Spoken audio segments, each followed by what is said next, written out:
So welcome back. In this video I will guide you how to put heading in center in Microsoft Word. To center a heading in Word document, you can use a quick keyboard shortcut or the ribbon menu. So type your desired heading, for example heading, select it, make it bold and choose the font to 20 size. And now again select it and then press Ctrl E to make it center. So this is very simple. Another way is that, let me undo that, go to the home tab and click on the center icon. This is the center icon, click on that.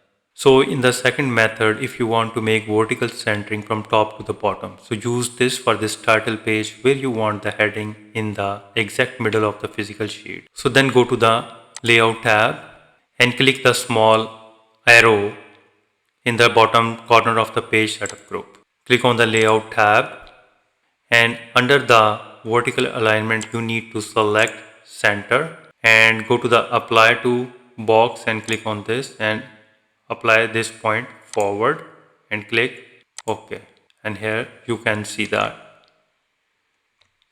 Further, if you want to centering in a header, so it means the area at the very top of the page, so double click the very top margin of the page to open the header tools and now type the heading and then press Ctrl plus C to make it center. So this is so simple. So with this way you can easily put heading in center in Microsoft Word. If you think this video is helpful, please support my channel. Thanks for watching.